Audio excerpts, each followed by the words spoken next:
दोस्तों नमस्कार। जन विचार संवाद मंच पर साप्ताहिक प्रस्तुति समय से संवाद में आज के हमारे मेहमान हैं रंग चिंतक मंजुल भारद्वाज। मंजुल जी वैसे तो थिएटर की बड़ी शख्सियत हैं, लेकिन वो कवि हैं, निर्देशक हैं, अभिनेता हैं, लेखक हैं और इसके साथ-साथ थिएटर ऑफ रिलेवेंस जो है वो उसके वर्कशॉप्स आयोजित करते हैं। अभी कुछ समय पहले आपको लाडली मीडिया अवार्ड मिला। इन दिनों वो मतलब मूलतः तो मंजुल जी जो है वो हिंदी और अंग्रेजी के नाटक करते रहे हैं। पहली बार उन्होंने महाराष्ट्र में मराठी नाटक से शुरुआत की है। 3 जनवरी को उनका मराठी नाटक सावित्री मंचित किया गया। हमारे कार्यक्रम में आपका स्वागत है। जी शुक्रिया। मेरा सबसे पहला सवाल ये है आपसे कि थिएटर ऑफ रेलेवेंस क्या है? थिएटर ऑफ रेलेवेंस वो नाट्य दर्शन है जो ये कहता है कि हमारी जितनी भी सृजनशीलता है वो सृजनशीलता मनुष्य की बेहतरी के लिए प्रतिबद्ध है। नंबर 2, हम ये मानते हैं कि कला कला के लिए नहीं, मतलब हम कला कला के लिए हो इस विचार को खारिज करते हैं और कला का संबंध मनुष्य में मानवता, इंसानियत जगाने से है और कला की यही प्रतिबद्धता है। तीसरा इस नाट्य दर्शन का तत्व है कि ये एक फोरम है, ये मंच जो है वो सबके लिए है और सबको आईना दिखाए। नंबर 4 जो सबसे भाषा में आजकल जो सबसे फूहड़ शब्द मुझे लगता है कि मनोरंजन, उससे हुँ। निकल करके ये रंग कर्म को या उसकी कला को मनुष्य बोध की तरफ ले जाए।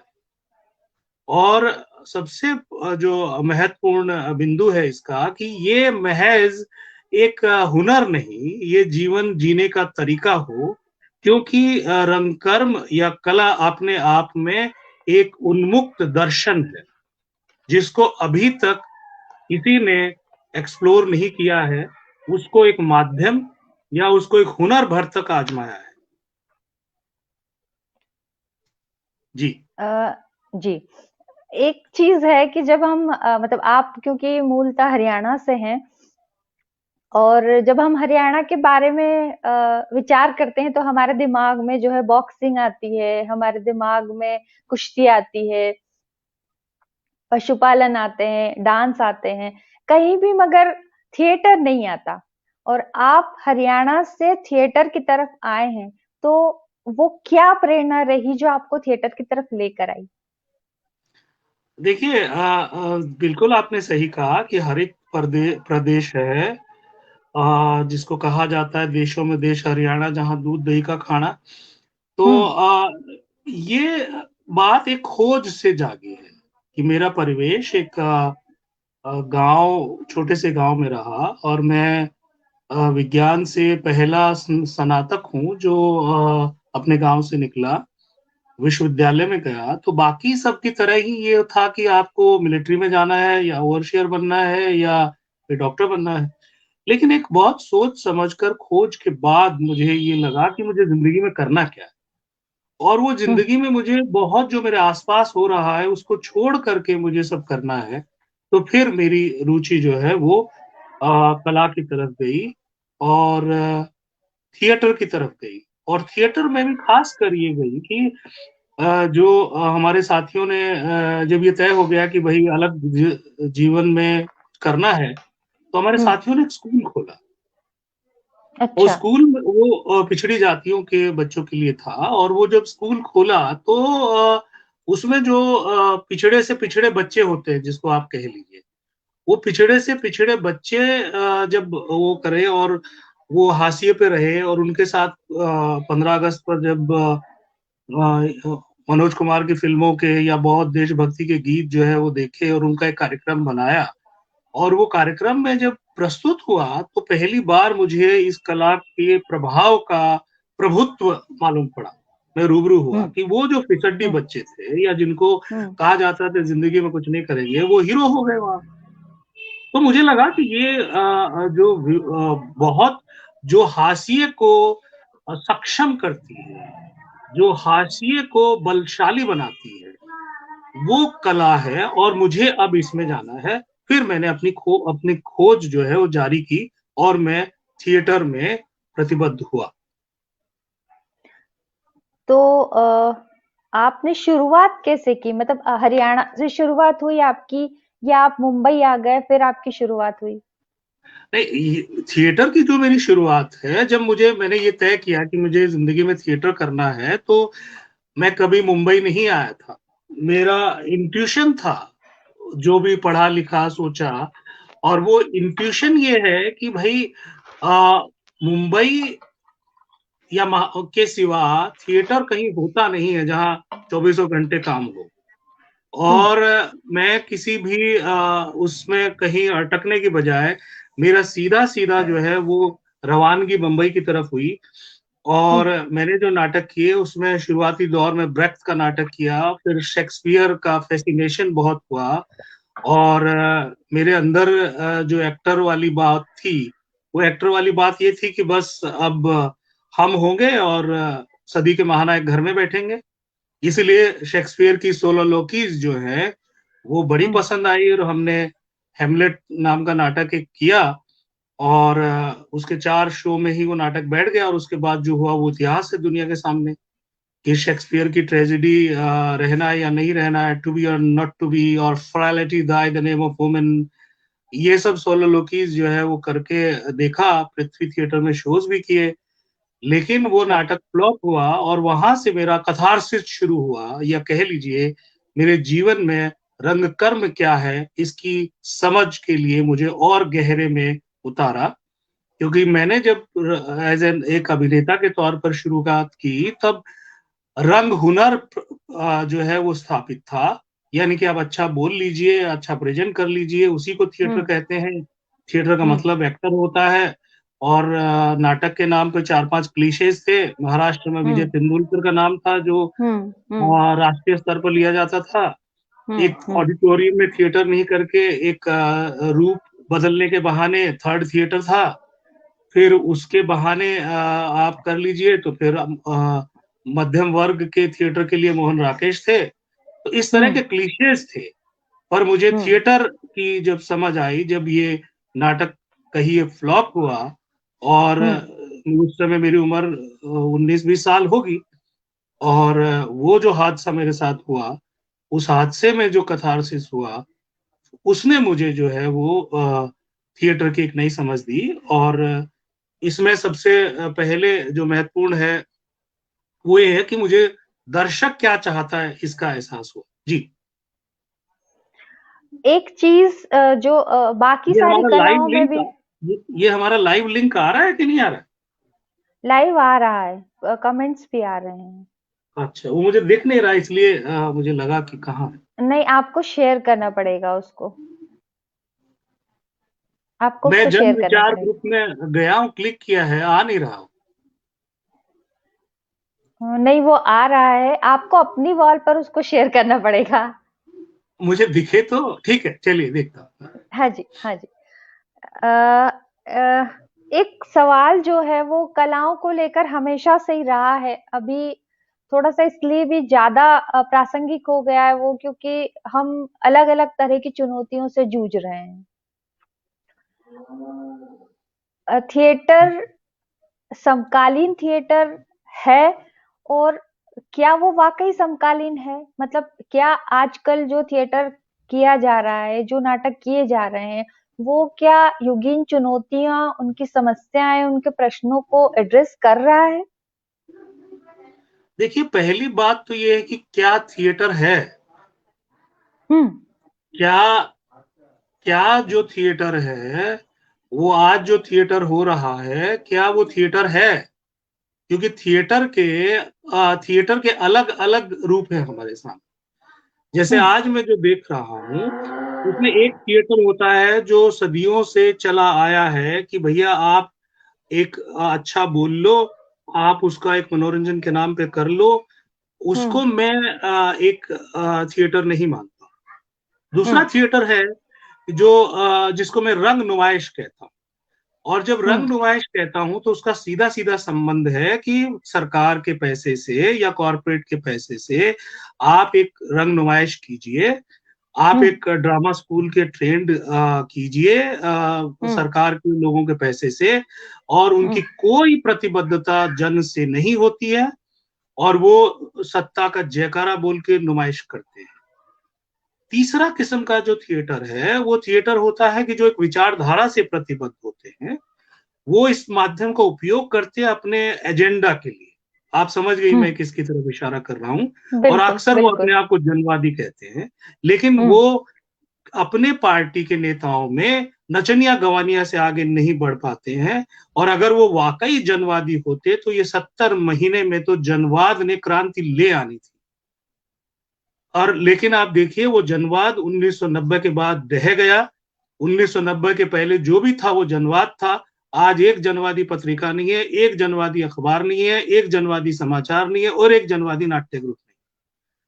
चौथा जो रंगकर्म है जो हम कर रहे हैं, वो रंगकर्म है जो नाटक को एक स्वतंत्र दर्शन के रूप में मानते हो, जो माध्यम भर नहीं मानते। क्योंकि हम्म। माध्यम भर में क्या होता है ना कि माध्यम तो आपके पास जो है वो क्या नाम है, एक बंदूक होती है जो व्यक्ति को मार देती है, और एक बंदूक होती है जो देश की सरहद को बचाती है, रक्षा करती है।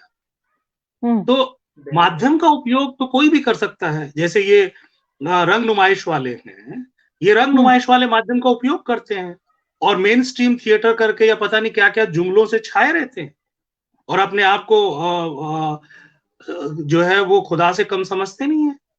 तो वो जो थिएटर ऑफ रेलेवेंस नाट्य दर्शन जिस तरह का रंग कर्म कर रहा है, उसमें मुझे जो समकालीन है वो दिखता नहीं है कोई। मैं खोज रहा हूँ 30 साल से का, क्योंकि 12 अगस्त 1992 से हमने ये नाट्य सिद्धांत का सूत्रपात किया, और तब से लेकर के हम ये समकालीन ढूंढ रहे हैं। मेरी इच्छा है कोई हो। उसके दो तीन वजह कारण, ये खुद का एक दम्भ भर नहीं है, ये विचार की बात है। क्योंकि हम्म। 1990 के बाद से भूमंडलीकरण ने जो 3 काम किए हैं, पहला काम ये किया है कि उससे पहले सरकारों का लेन-देन होता था, व्यापार होता था। तो आप याद करिए, पहले ना सबसे पहले कल्चरल ग्रुप्स जाते थे, फिर हम्म। जो है धार्मिक एक्सचेंज होता था, फिर हम्म। सामाजिक लीडरों का योगदान होता था, उसके बाद व्यापार की बात होती। लेकिन ये भूमंडलीकरण ने क्या किया है, सबसे जिंदगी पहले जीने का व्यापार आ पूरी, गया। हाँ, पूरी दुनिया में ये कह दिया कि मनुष्यता जो है वो खत्म है। मनुष्य एक कॉमोडिटी है, वो हम्म। खरीदी और बेची जाएगी। ये इस भूमंडलीकरण ने कर दिया। अब समकालीन में इसलिए ढूंढ रहा हूं कि समकालीन होते तो 30 साल में कोई तो दुनिया में कलात्मक आंदोलन होता। कोई तो ये कहता कि नहीं, हम जो मनुष्यता की लड़ाई हमने लड़ी है, उसको हम मनुष्य को कमोडिटी नहीं बनने देंगे। क्योंकि जब दास्ता थी, जब पाषाण युग था, जब सामंतवाद था, तब क्या था? तब यही तो था कि एक मनुष्य दूसरे मनुष्य को दास समझता था। लेकिन हम्म। इंडस्ट्रियल रिवॉल्यूशन के बाद जब हमने प्रजातंत्र की लड़ाई शुरुआत की और दुनिया में वो आया, वो यही तो मुक्ति थी ना कि भाई हम इंसान हैं, हम वस्तु नहीं है। और भूमंडलीकरण ने वो कर दिया, तो दुनिया में मुझे तो कोई नजर नहीं आया, चाहे वो अमेरिका हो, चाहे वो यूरोप हो, चाहे वो भारत हो, कि जो एक मनुष्यता के लिए लड़ने वाला हो। और हमने ये दूसरी बात यह है कि हम केवल शहर भर में नहीं हैं, हम हम्म। एक हिंदी भाषा तक सीमित नहीं है। हम देखिए मुंबई से मणिपुर तक का रंगकर्म करते हैं, कार्यशालाएं करते हैं, और केवल नाट्यगृह तक सीमित नहीं है। थिएटर ऑफ रेलेवेंस ने बहुत सारे भ्रम तोड़े हैं। जैसे कोई जगह विशेष थिएटर नहीं होता है, थिएटर अनुभव हम्म। होता है, जहां एक कलाकार है और एक दर्शक जब वो आपस में मिलते हैं, वो अनुभव रंगकर्म है। कोई विशेष ऑडिटोरियम जो है, या कोई नुक्कड़ नाटक स्थल है, या कोई कम्युनिटी का स्पेस है, वो स्थल मंच हो सकता है, थिएटर नहीं। और फिर तीसरी बात जो है वो समकालीन इसलिए नहीं है कि मुझे एक कोई आप बता दीजिए, आप तो लिखती पढ़ती रहती हैं और रंगकर्मियों के संस्कृति कर्मियों के संपर्क में है। कोई बता दे कि रंगकर्मी ये कहे कि हमारे दर्शकों की कमी नहीं है। कोई कह दे कि मैं रंगकर्म से जिंदा हूँ बिना सरकार की सहायता लिए या कॉर्पोरेट की सहायता लिए। हम्म। तो हम तो 30 साल से हमें कभी दर्शक की कमी नहीं हुई। 30 साल से चुनौतियां बहुत आई, लेकिन मेरी और हमारे साथियों की जो रोजी रोटी है वो रंगकर्म से चल रही है। वो भी हिंदी रंगकर्म से चल रही है, जिसको दीनहीन मान के पता नहीं क्या क्या गुण गाए जाते हैं, और जिसका उत्थान करने के लिए सरकार के 300 करोड़ से 1000 करोड़ तक का बजट होता है, जिसके लिए विशेष देश से निकाले हुए, देश से चुने हुए 20-30 युवाओं को 3 साल तक नाटक की ट्रेनिंग दी जाती है, ड्रामा। हम्म। तो समकालीन तो क्या कहूं मैं, और समकालीन तो ये है अमिता जी कि 1990 के पहले आप कह सकते हो कि विचारधाराओं की लड़ाई थी। लेकिन अब तो 1990 के बाद, भूमंडलीकरण के बाद, आप देख लीजिए जो उसके जनक अमेरिका का क्या हाल हो गया कल संसद में। तो ये विचारों की लड़ाई नहीं है अभी, ये विचार और विकार की लड़ाई, ये विचार और विकार का संघर्ष है। और जिसको मैं कहता हूं विचार, वो हमेशा निर्माण करता है, और वो विचार जो है वो आत्मबल से आता है। आप और सवाल पूछेंगे तो इस पर विस्तार करेंगे। जी। वही मतलब जो इस वक्त का थिएटर है वो समकालीन चुनौतियों की तरफ ध्यान नहीं दे रहा है। मतलब नए लेखक आ रहे हैं इस फील्ड में, नहीं आ रहे हैं, नए निर्देशक आ रहे हैं, नई तरह से चीजों को एड्रेस करने की कोशिश की जा रही है या नहीं की जा रही है? बिल्कुल नहीं है, मरा हुआ है साहित्य वर्ग। मुझे बहुत दुख है इस बात। मुझे एक व्यक्ति बता दीजिए जिसके लेखन से सत्ता हिली हो, एक बता दीजिए। वरवरा राव लेकिन आज एक से नहीं है, पुराने हैं, मैं समकालीन की बात जी कर रहा हूं। जी कौन अ, है लेखक जो जो खुल के लिख रहा है? और लिख रहे हैं तो फिर क्या कर रहे हैं, दूसरे के पार्टी के कार्यकर्ताओं को गाली दे रहे हैं, आप शब्द बोल रहे हैं। लेकिन हम्म। कौन है जो लिख रहा है कि सीधे सीधे कि ये जो विकारी आरएसएस है, ये जो मोदी है, ये लोकतंत्र विरोधी हैं? कौन लिख रहा है ये? क्या है हम्म। आजकल बड़े दुख की बात यह है कि सबसे दुख इस बात का है कि सत्ताधीश तो हमेशा से इंसानियत के खिलाफ रहे। हम्म। उसको किसी ने बचाया है तो संस्कृति कर्मियों ने बचाया है, साहित्य ने बचाया बिल्कुल। है। बिल्कुल। और वो साहित्यकार आज साहित्यकार नहीं, वो कलम घिसाऊ है, जो सिर्फ कलम में कस्सा गोई लिखते हैं, शब्द को क्रांतिबद्ध नहीं करते। और हमारे जैसे जो जो साथी हैं, जैसे आप ये देखिए कि हमारे अंदर जो लावा वो निकल कहां से रहा है। भाई 12 हम्म। अगस्त 1992 को हमने थिएटर ऑफ रेलेवेंस का सूत्रपात किया। जी। 6 दिसंबर 1992 की घटना आपको मालूम है, जिसने हमारे लोकतंत्र के दमन पर सीधा हमला किया था। हम्म। और हमारे प्रधानमंत्री उस समय के सो गए थे जब ये हमला संविधान के सर्वधर्म समभाव पे हो रहा था। हम्म। और उस समय जब बंबई में दंगे हुए तो हमारी टीम जो है एक नाटक लेके निकली, दूर से किसी ने आवाज दी, और कवि प्रदीप का वो गाना मैंने गाया उसमें कि आज के इंसान को ये क्या हो गया, इसका पुराना प्यार हम्म। कहाँ पर खो गया, कैसी ये हम्म। मनहूस घड़ी है, भाइयों में जंग छिड़ी है। और हम्म। मेरे जो हम्म। लिखा हुआ नाटक हमने खेला बंबई में, वो जगह जो है वो एक बॉर्डर की तरह है, लोग बोलते हैं, मैं उसको दोहराना नहीं चाहता हूँ। वो एक हिंदू हृदय जी। सम्राट के घर के सामने वो जगह। और जब हमने कर्फ्यू बाउंड एरिया में परफॉर्म किया, तो हम्म। परफॉर्मेंस के पहले भी मेरे कलाकारों ने बहुत कहा कि हम सड़क पे मरना नहीं चाहते, हम जो है बहुत काम करना है, आप अच्छा कर्नाटक करते हैं। लेकिन अच्छी बात ये हम्म। थी कि तब मेरे पास भी फोन नहीं था, और मोबाइल तो जाने दीजिए, इंटरनेट तो छोड़ दीजिए। था ही नहीं तो उस सारे वक्त। कलाकार आए, हम्म। और जब नाटक की जो शुरुआत की तो शुरुआत ही ऐसे कि मारो काटो बचाओ। लेकिन मैंने कहा कि ये दृश्य करने के बाद आप फ्रीज हो जाना। तो ये मारो काटो हुआ तो लोग तलवार लेके आ गए थे। और हम्म। 1 घंटे भर के शो के ऊपर 1500 लोगों ने कर्फ्यू बाउंड एरिया में देखा। और मैं जब वहां एक पागल, यानी कि देश एक पागल विक्षिप्त होके बोल रहा है कि मेरी संतानें क्या कर रही हैं, तो हम हम्म। जब बोलते हैं आखिर में इंसान, तो वो हम्म। तलवार लिए हुए भीड़ ने बोला जिंदाबाद, इंसानियत जिंदाबाद। तो मेरे अंदर जो लावा, ये मेरे अंदर जो निकल रहा है, वो केवल भाषण नहीं है, वो जिया हम्म। हुआ है, वो जिया हुआ निकल रहा है। और जो, और मैं यही बात कहता हूं, ये विचारधाराओं वालों को भी मैं कहता हूं कि आप माध्यम का उपयोग कर सकते हैं, लेकिन जब हम्म। आप हिंसा करने की बात करते हैं तो आप कला से हट जाते हैं, क्योंकि कला तब कला है जब वो आप में मनुष्य बोध जगाए। बिल्कुल। और क्रांति, आज तक सांस्कृतिक क्रांति कहीं नहीं हुई, चीन एक पाखंड है, और ऐसी विचारधाराओं के पाखंडी लोग हमेशा बोलते हैं। मैं ये कहता हूं कि भाई विचार का बदलाव ही क्रांति है। हम्म। हमारे उस नाटक में हम तलवारों से कट जाते उस दिन, घंटे भर में क्या थे हम, चिंदी भर हम्म। 12 15 20 लोग थे, जी। जिसको आप उस समय में भाषा में लौंडे लफाड़े कह सकते हैं। और बताइए, उस घटना का जिक्र किसी हिंदी साहित्य की पत्रिका में नहीं, किसी नाटक के शोधकर्ता की जमीर नहीं जागा है कि ये बात हो रही है तो इस पे बात करें। तब भी। तो तो ये जो बात है, इस बात से, और मैं वापस कर दूं, कला वो है, वो प्रक्रिया है जो आप में मनुष्य बोध जगाए, इंसानियत का बोध जगाए, और वही कला का सौंदर्य है। और ये जो हिंसा है, ये कला, ये क्रांति के नाम पे कलंक है। यानी कि जो रेनेसा हुआ या जो जार का हुआ, वो कोई, वो एक सत्ताधीश, एक अलग तरह की विचारधारा के कुछ सशस्त्रधारियों ने एक सत्ता पे मौजूद लोगों को मार दिया, नरसंहार कर लिया, और उसको क्रांति का हम्म। नाम दे दिया। हम्म।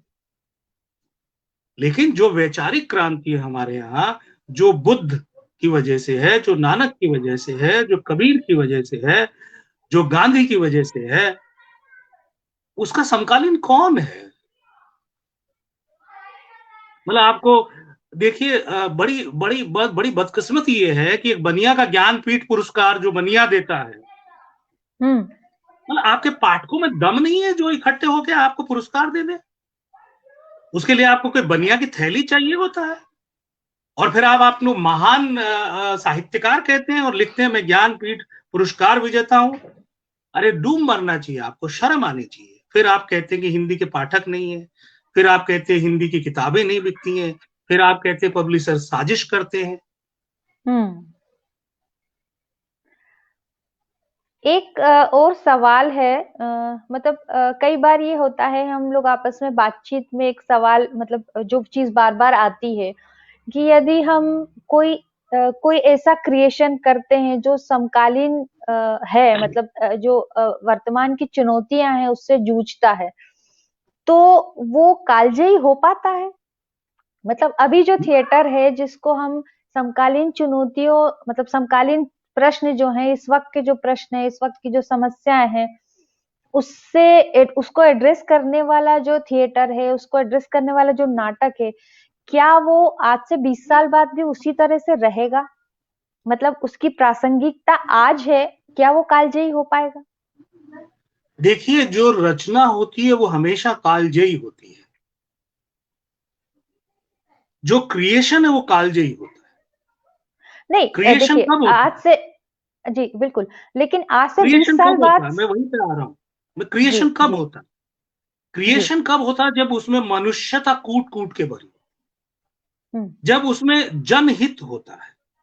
देखिए, कंटेंट जो है वो आज से नहीं, सदियों से चला आ रहा है। और हम्म। वो कंटेंट, जैसे मैंने कहा कि थिएटर ऑफ रेलेवेंस, भाषा मेरी नहीं है, मेरे से पहले भी ज्ञान है। हमने हम्म। उसको कैसे समझा और अपने आप को प्रतिबद्ध किया, ये हमारा श्रेय है। और बिल्कुल। जो इंसानियत के लिए, या जो प्रो मानवता के लिए है, या जो प्रो संविधान के लिए है, वो रचना हमेशा काल से परे होती है। अमिता जी, हम्म। काल से परे होता है वही कलाकार है, जो काल को आकार देता है वही सृजनकार है। नहीं तो सब हम्म। माटी के पुतले हैं, पंच तत्व से बने हैं, पंच तत्व लेकर के निकल जाते हैं। हम्म। एक एक बहुत बढ़िया आपने ये बात याद दिलाई। जो कलाकारों की मुक्ति के लिए हमने नाटक लिखा था, अनहद नाद, अनहर्ड साउंड्स ऑफ यूनिवर्स, उस जी। नाटक में बहुत बड़ी एक बात हमने कही थी। क्योंकि जब हमें लगा कि संस्कृति कर्मी तो मर गए हैं, कुछ कर नहीं रहे हैं, एक जो सदी के महानायक थोप दिए गए हम पे, वो तेल बेच रहे हैं, और वो हाँ, वो तेल बेच रहे हैं, और वो जो है पता नहीं क्यों और कहाँ-कहाँ क्या-क्या हो रहा है। तो ऐसे जी। में बहुत बड़ी बात एक जो है, हमने वो नाटक किया अनहद नाद, अनहर्ड साउंड्स ऑफ यूनिवर्स, उसका एक संवाद है। वो संवाद ये है, मैं पढ़ता हूँ आपके सामने।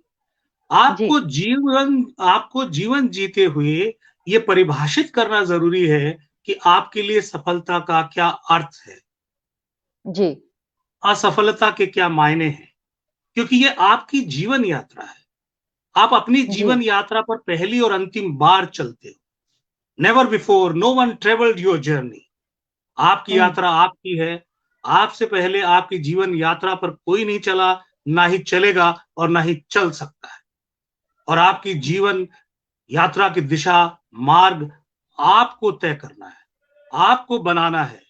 आप जिस रास्ते कोई नहीं चला, वही आपकी मंजिल है, वही आपका अनूठापन है, और उन्हीं रास्तों के दर्द को अनुभव करना है, और आपको इस दर्द की दवा निकालनी है, निवारण करना है, और कोई नहीं कर सकता। और यही बात आपको भीड़ से अलग करती है। लेकिन आप हमेशा रोते रहते हो, हमेशा भीड़ से घिरे रहते हो, भीड़ में भीड़ बनकर जीते हो, भीड़ का गुमनाम जीवन, क्योंकि भीड़ आपको नए रास्ते पर नहीं जाने देती। वो रोक सकती है, वो रोक देती है, और आप जिंदगी भर द्वंद में रहते हो, टू बी और नॉट टू बी, और उस द्वंद में जीवन गुजार गुमनाम भीड़ में खत्म हो जाते हो। इसलिए अपना लक्ष्य, रास्ते, मंजिल तय करो, और भीड़ के चक्रव्यूह को अपनी कला से भेद कर, तोड़कर नया मोक्ष मार्ग सर्जित करो, और कलाकार के अमृतत्व को प्राप्त करो। यही पवित्र और सच्चे कलाकार का साध्य और साधना है। अरे जी। वाह! एक और चीज है, जैसे दूरदर्शन के दौर में दूरदर्शन जो है वो नाटक दिखाया करता था। वीक में एक आध बार आता था, लेकिन वो एक नाटक, मतलब वो नाटक दिखाया करता था। उसके बाद बार बार ये बात आती रही कि नाटक के सामने टीवी चुनौती है। फिर टीवी के बाद जो सैटेलाइट प्राइवेट चैनल्स आए वो चुनौती हो गए। फिल्म अपनी जगह चुनौती थी ही सही। अब जो एक नया प्लेटफॉर्म आया है इंटरनेट, इंटरनेट के बाद, सॉरी,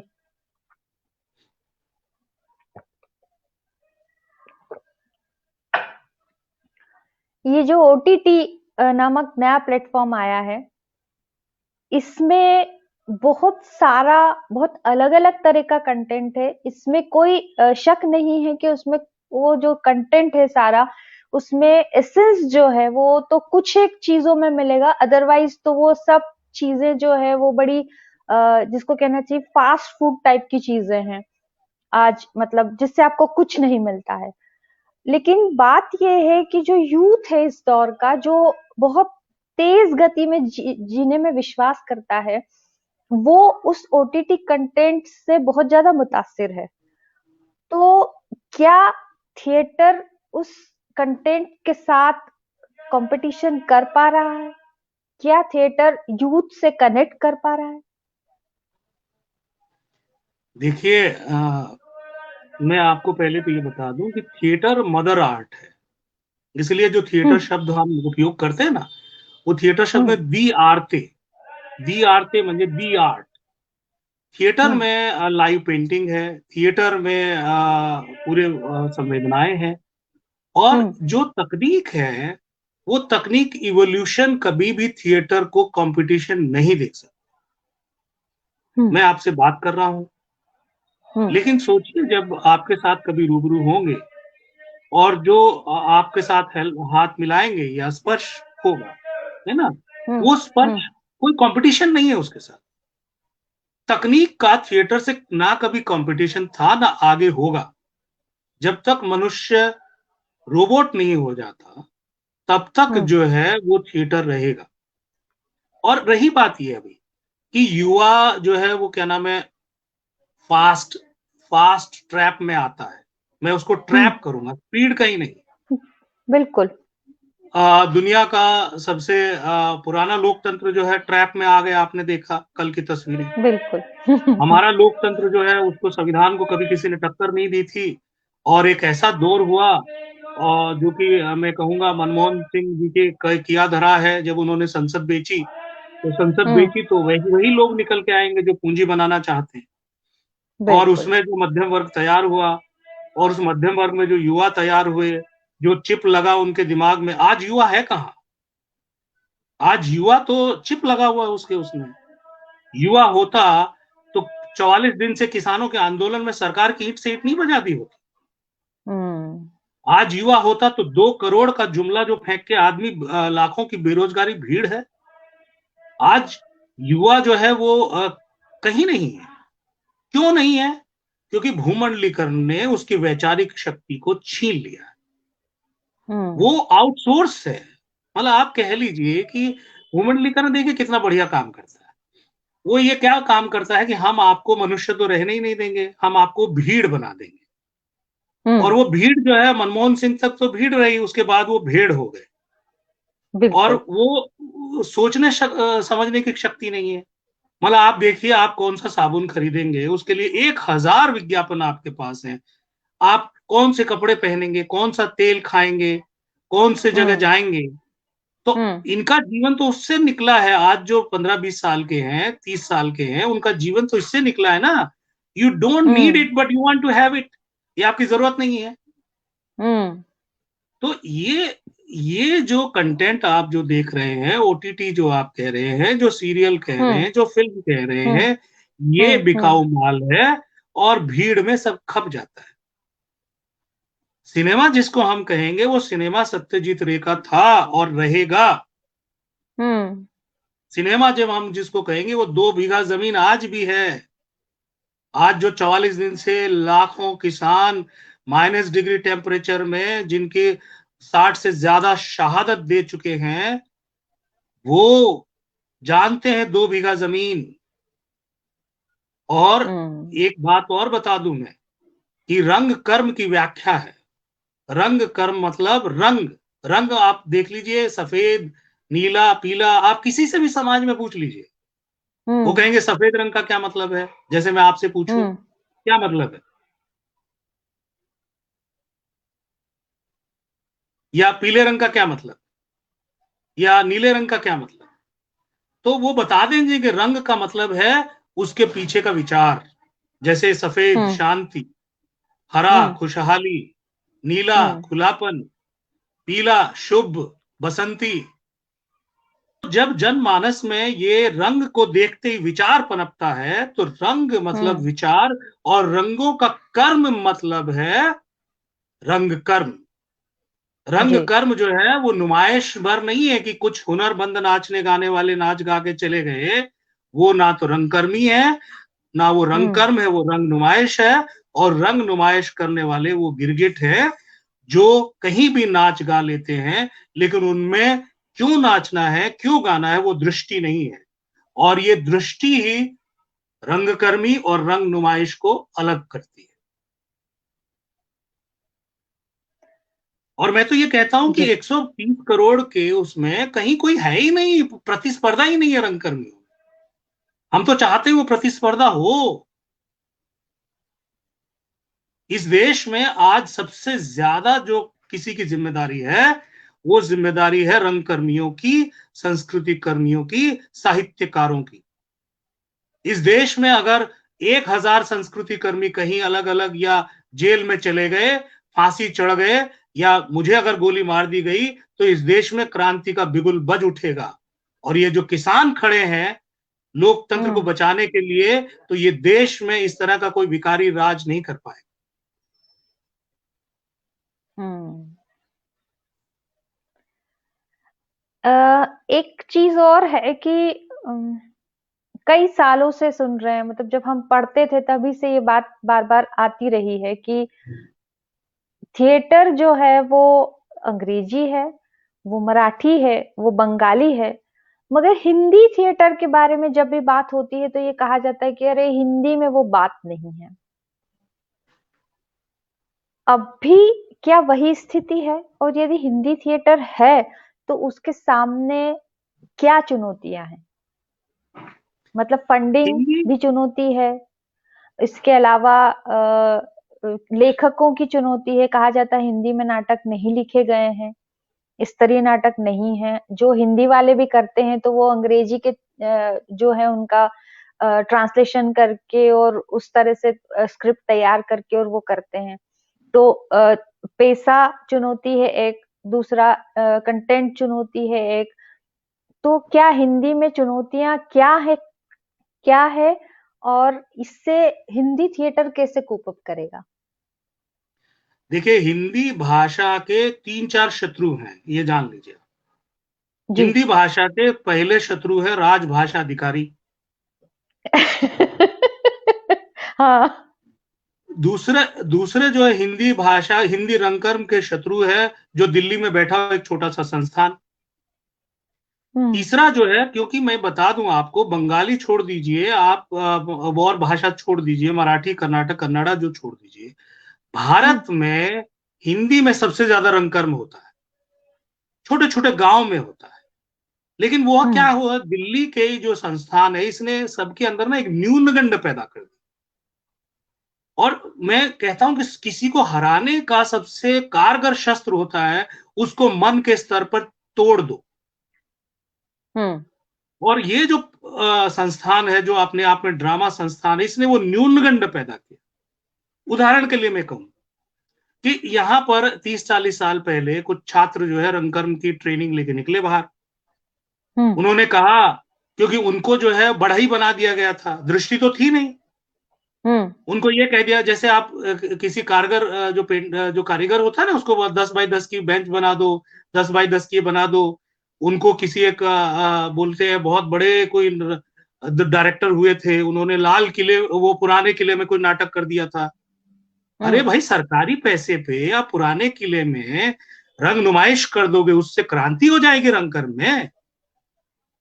आपने यही नहीं समझाया कि भाई यहां से डिग्री लेके आप, ये डिप्लोमा लेके आप कैसे सरवाइव करोगे वहां बाहर जाकर, कैसे हम्म। जनमानस तक जोड़ोगे आपका नाटक। उसमें से नशेड़ी हो गए कुछ लोग, फिर वो मुंबई हम्म। निकल आए, फिर कोई एक समानांतर सिनेमा वाले के यहाँ बैल बन के जुड़ गए, और ये हम्म। कहते रहे कि भैया नाटक से तो मैं जिंदा नहीं रह सकता। तो वो जो हम्म। नाटक, वो जब वहां ट्रेंड करके, हिंदी के सरकार के पैसे पे खर्च हुए ट्रेंड लोग, जब आप ये कहेंगे कि भैया मैं तो नाटक से जिंदा नहीं रह सकता हूं, तो आपको लगता है वो एमेच्योर, वो प्रतिबद्ध जो गांव में खड़ा है, उसका विश्वास बढ़ेगा? हम्म। फिर आप कहेंगे कि फिर आपने डिमोटिवेट। अनुवादित नाटक कर देंगे आप। तो हम्म। अनुवादित नाटक करने के बाद आप ये जुमला फहराएंगे, अरे भाई ये मोदी तो आज आए हैं, ये थिएटर के मोदी तो पहले से हैं भाई, और ये सत्ता पालती रही है इनको। सत्ता चाहती है कि वो बिना रीढ़ की हड्डी के हों, वो कभी आवाज नहीं उठा हम्म। पाए। और बिल्कुल। रहा सहा कमी जो है वो जनवादियों ने पूरी कर दी थी, उन्होंने कभी इसकी जरूरत नहीं समझने दी।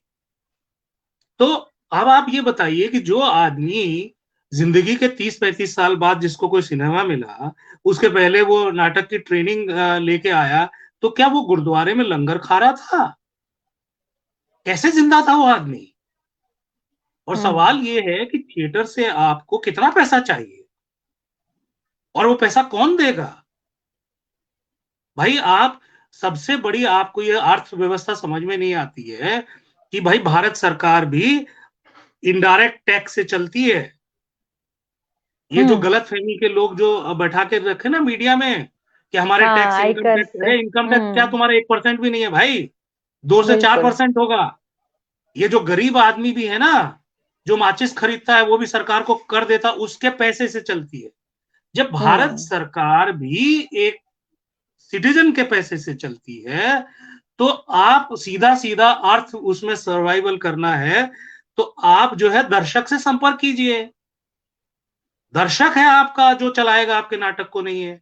लेकिन आपको कुछ विकास के पिरामिड बने हुए हैं थिएटर के नाम पे, वहां आपको मध्यम वर्गियों को नुमाइश करनी है, और मध्यम हम्म। वर्गियों को मजा आना चाहिए शाम को, और फिर मजा के लिए आप बैठ जाइए आप। और हमारे थिएटर ऑफ रेलेवेंस नाट्य दर्शन की शुरुआत में ही तो दर्शक है।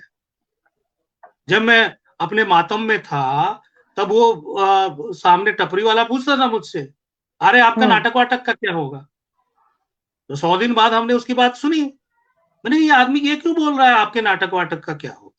ये आदमी ये क्यों अच्छा। नहीं कह रहा कि हमारे नाटक का क्या होगा? हम्म। और वहीं से थिएटर ऑफ रेलेवेंस की जो बोध ज्ञान मुझे जो है मिला। और इसलिए थिएटर ऑफ रेलेवेंस दर्शक को सबसे सशक्त और पहला रंगकर्मी मानती। फिर इन्होंने खारिज करना शुरू किया।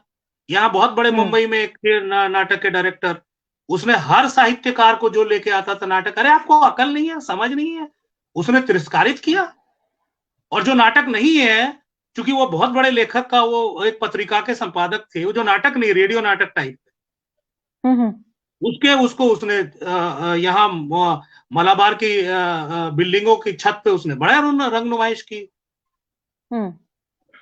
तो एक जो आज तक का सबसे श्रेष्ठ चैनल है, मैं 10 साल पहले की बात कर रहा हूँ, वो चला रहा था एक प्रसिद्ध अभिनेता की बाइट कि देश में नाटककार नहीं। मैंने तुरंत फोन लगाया कि मेरा नाम हम्म। फलाना ये है, लाइव चल रहा था हम्म। वो, मैंने हम्म। 20 नाटक लिखे हैं अभी तक, अगर और उसके हम्म। इतने शोज हुए हैं।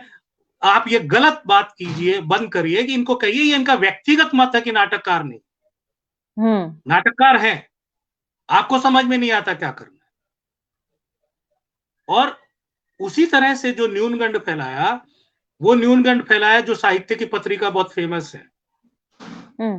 उन्होंने क्या किया, संक्रमित लेखकों को, अरे काय का संक्रमण है भाई, आप राजभाषा अधिकारी हैं, आप गांव से मिट्टी से छूट गए, आप मध्यम वर्ग के पाठक हो गए, आपके 4 लेखक एक हम्म। दूसरे की कथा पढ़ते हैं, उसी में से लिख लेते हैं, आपका भ्रमण खत्म हो गया और आप कहते हैं संक्रमण काल आ गया। हम्म। तो ये सब समस्याएं हैं। और एक और मैं बात बता दूं, दरअसल बात है दर्शक की। मराठी में दर्शक हम्म। बहुत जुनूनी है नाटक देखने के लिए।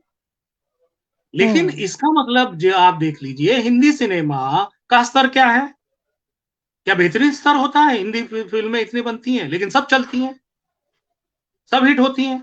तो मैं यहां हम्म। से बता दूं आपको कि दर्शक संस्कार है, हिंदी सिनेमा में दर्शक संस्कार है।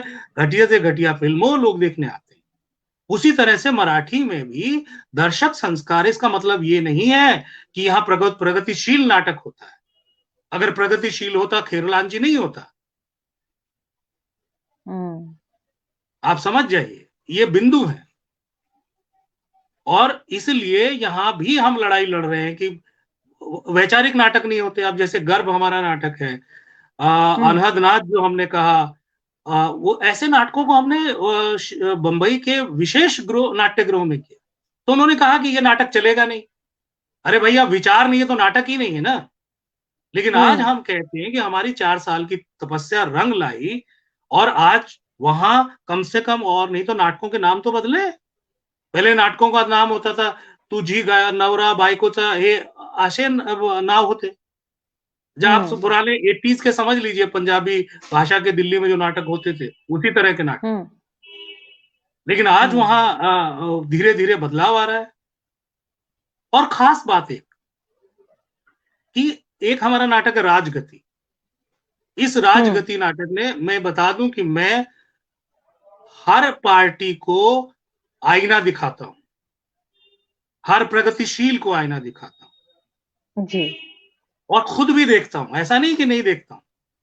लेकिन हम्म। जो राजनीतिज्ञों के सामने ऐसे करके पद्मश्री लेके निहाल हो जाते हैं, उसी को, और कोई राजनीति को आप देखिए, 132 करोड़ का लोकतांत्रिक देश जिसमें ये शगुफा चले कि राजनीति गंदी है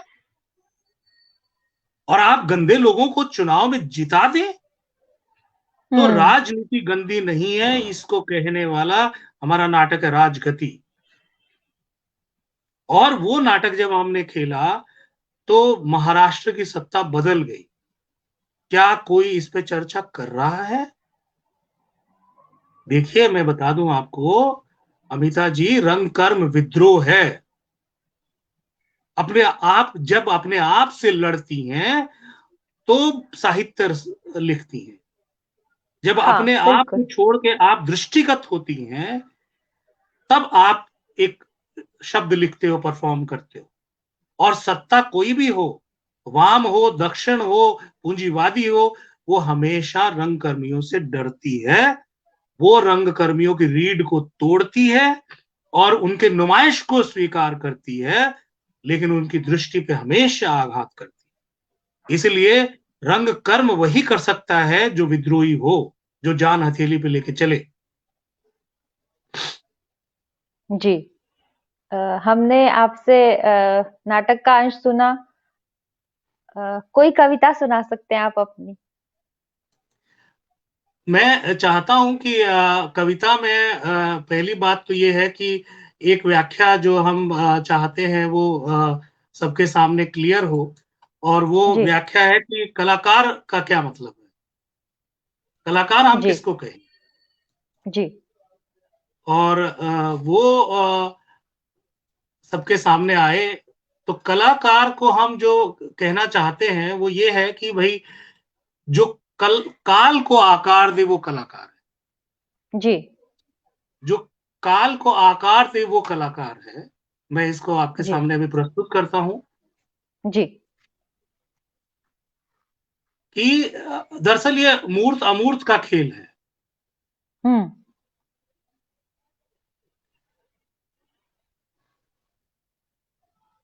देखिए, हम्म। मैं कलाकार हूं, पानी चंचल अस्थिर है।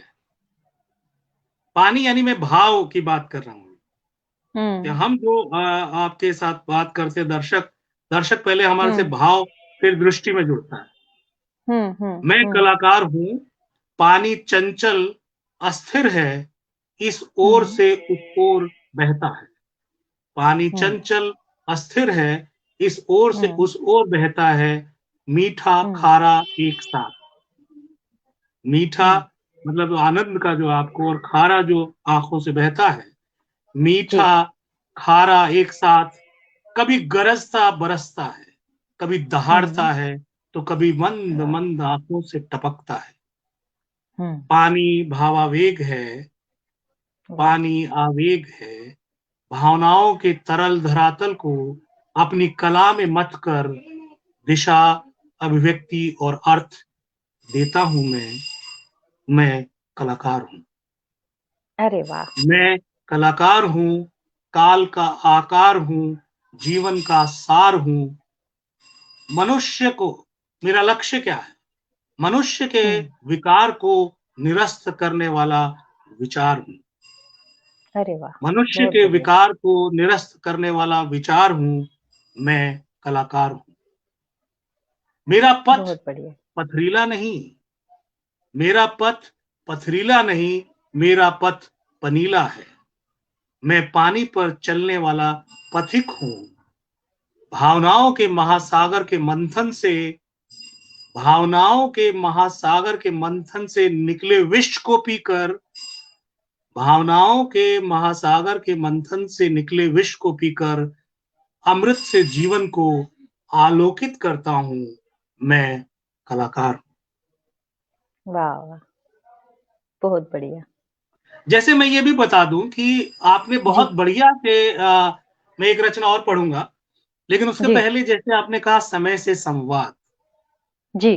समय का अर्थ मेरे लिए है सत्य को मंचित करता यायावर। अरे इससे वाह। मैं रंगकर्मी को भी परिभाषित कर रहा हूं कि जो जी। सत्य को मंचित करने वाला यायावर है वही रंगकर्मी है।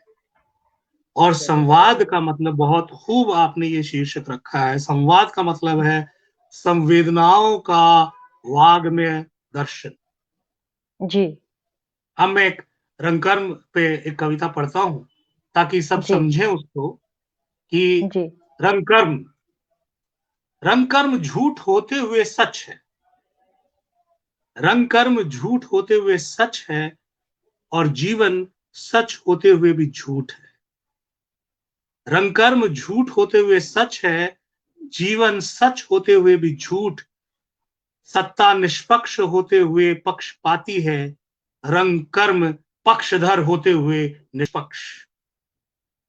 फिर से मैं दोहरा दूं, सत्ता निष्पक्ष होते हुए पक्षपाती है, रंग कर्म पक्षधर होते हुए निष्पक्ष।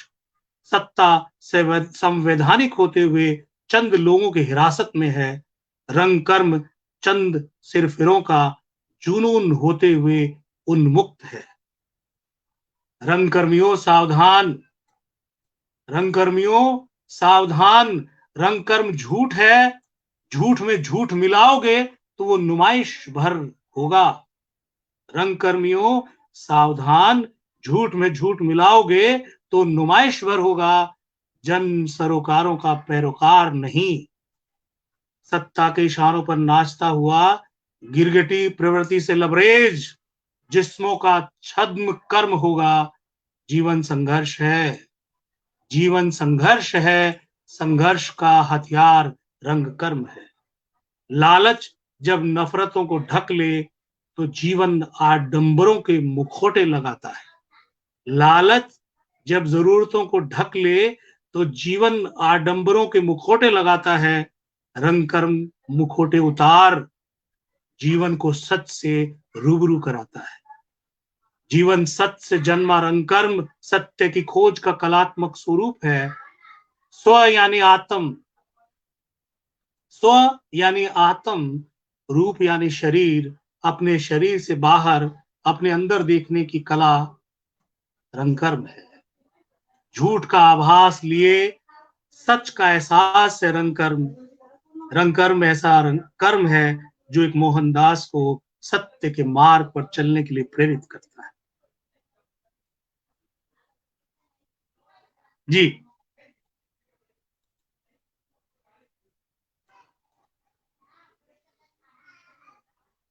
कहिए अमिता जी।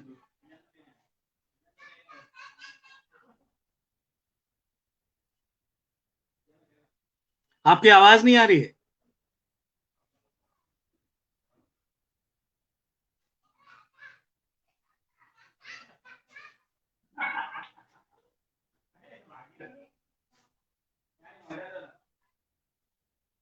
जी बोलिए।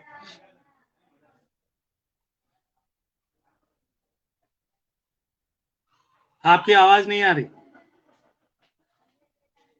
फिर से देखिए, कोई तकनीकी वो होगा।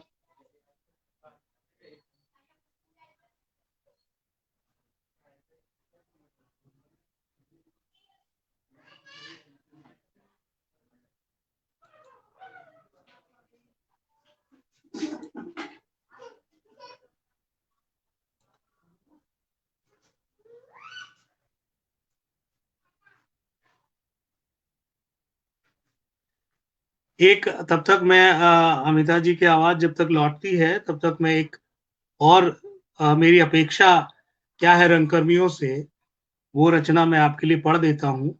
तब तक अमिता जी जो है जुड़ जाएंगी। मुझे अपेक्षा है ऐसे रंगकर्म की, मुझे अपेक्षा है ऐसे रंगकर्म की, भूमंडलीकरण के वस्तुकरण के भयावह दौर में, जहां मनुष्य वस्तु बनने और बनाने को श्रेष्ठ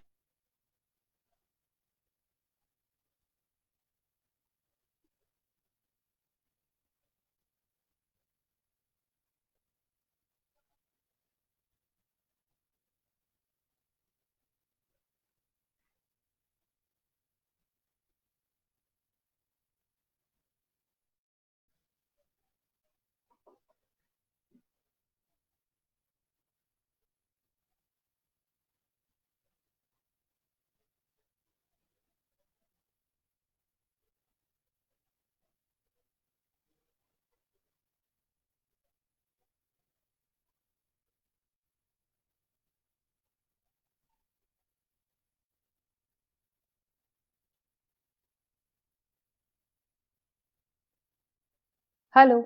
कर दिया रे इंटर भी। आ रही है आवाज? तुमकी आवाज भी गायब हो गई। अरे यार, हाँ आ रही। आ रही? उनकी आवाज नहीं आ रही मुझे। के संयोग को चुनौती देने वाला योद्धा आ अंबेडकर गया। से प्रेरित हो संविधान का अनुसरण करे। मुझे अपेक्षा है ऐसे रंगकर्म की जिसे देख कोई मोहनदास सत्य की डगर पर चलना सीख ले, सत्य की डगर पर चलना सीख ले। जी अमिता जी, अभी आपकी आवाज आ रही। आ गई। चलिए, जी। आखिरी जो चीज है वो ये है कि आप इस फील्ड में जो आना चाहते हैं, खास तौर पर थिएटर में आना चाहते हैं, जुनूनी लोग, उनके लिए आपका संदेश क्या है? आप मानवता के लिए आइए, जीना चाहते हो आइए, जी। और ये बताऊं, रंग कर्म करोगे तो दर्शक हमारे समाज में आपको भूख से नहीं मरने देगा। आप अरे अपनी वाह! जिज्ञासाओं के बोझ से मर सकते हैं, लेकिन रंग कर्म आपको मरने नहीं देगा, वो जिंदा रखेगा, बशर्ते वो रंग कर्म हो। आपको जिंदगी के यथार्थ से जूझिए, और उनसे चुनौतियों से जब आप निकलेंगे, जी। उन चुनौतियों को कैसे लड़ते रहेंगे, तो आपका हमेशा आपकी चेतना जो है वो आपके सामने रहेगी, और पेट जो है वो हावी नहीं होगा। और सब युवा रंगकर्मियों से हम कहना चाहते हैं कि मेरे सामने कोई नहीं था, आपके जी। साथ में हूँ, कहीं कोई जी। दिक्कत हो, आइए मिलते हैं, एक दूसरे से बात करते हैं, और हम कार्यशाला भी करते हैं। लेकिन ये जी। है कि हमारे अर्थतंत्र का जैसे मैंने कहा कि जो फाइनल जो बेनिफिशियरी है, उसको इसके लिए अपना अर्थ जुटाना पड़ेगा। और हमारे दर्शक समाज में मैं आपको एक उदाहरण दूं कि कैसे जुड़ते हैं। जब हमने शुरू किया तो एक मजदूरों का ग्रुप था जो जी। कंस्ट्रक्शन साइट पे काम करते हैं। हुँ, ये हुँ। मैं बात बता रहा हूँ 1992-93 की। उन्होंने जी। कहा हमारे लिए नाटक कीजिएगा। मैंने कहा करेंगे। बोले हमारे पास तो पैसा नहीं है। तो हमने हुँ। कहा कि आप क्या करते हैं? बोले हम दिहाड़ी मजदूर हैं। तो हमने उनको हुँ, कहा हुँ। 10-10 रुपए इकट्ठा इकट्ठा कर सकते हो? वहां हुँ, कर हुँ। सकते हैं। मैंने कहा आपकी बस्ती में कितने लोग हैं? बोले 300 लोग हैं। हुँ। तो मैंने हुँ, कहा हुँ। 10-10 रुपए का इकट्ठा कीजिए। तो उन्होंने, हुँ, हुँ। अमिता जी, 3000 रुपए इकट्ठा किया। बांद्रा स्टेशन से मानखुर्द एक जगह बंबई में उस वक्त 505 नंबर की बस जाती थी। जी। तो उन्होंने, जो हमारे 15 कलाकार थे, तो आने जाने का आप 5-5 रुपया अप और 5 रुपया डाउन, तो 10 रुपया हुँ। मल्टीप्लाइड बाई 15, तो 150 रुपये वो हो गया। उन्होंने हुँ। हमारे लिए चाय नाश्ता किया, हमको 300-400 रुपए जो भी एक्स्ट्रा दिए। उनके जो 1500 से कुछ 1800 रुपए खर्च हुए, हुँ, और हुँ। उन्होंने हमारा नाटक आयोजित किया। अरे मतलब वाह! आप ये कहिए कहिए कि जो गरीब था उसका संगठन बन गया, हमारा दर्शक मिल गया, और जो रिकरिंग एक्सपेंस है वो उन्होंने हमारा उठा लिया। और देखिए, जो यात्रा, जो अर्थशास्त्र उन्होंने किया, वही अर्थशास्त्र हमारा अब यूरोप में भी लागू है, या जहां कहीं भी जाते हैं वहां लागू है। और हमारे दर्शक जो है हमारे निर्माता है। अरे वाह! तो थिएटर जो है वो आपको निरीह बनाने का माध्यम नहीं है भाई, निरीह बनाने का दर्शन नहीं है। थिएटर बहुत ताकतवर है, और वो वैचारिक क्रांति है। अरे वाह! बहुत अच्छी बात कही आपने, और आपका इस प्रोग्राम में आने के लिए बहुत-बहुत शुक्रिया। फिर हम बात करते आपके रहेंगे। आपके पहले मैं एक बात कहना चाहता हूँ हमारे सब साथियों के लिए। हम कहते हैं, जी। हम हैं, हम हम हैं। हैं। जी। और जी। भारत के तमाम रंगकर्मी साथियों को मेरा अभिवादन। और आप जहां गली मोहल्ले में कर रहे हो, प्रतिबद्ध हो, आप करते रहिए। और जहां वैचारिक स्पष्टता की जरूरत हो, जैसे अमिता जी ने आज हमें पकड़ लिया, ऐसे आपके साथ लाइव होंगे, रूबरू संवाद करेंगे। आपका स्वागत है। शुक्रिया। नमस्कार। नमस्कार दोस्तों, हम अगले शुक्रवार को फिर एक नई हस्ती के साथ आपसे मिलेंगे। बहुत धन्यवाद।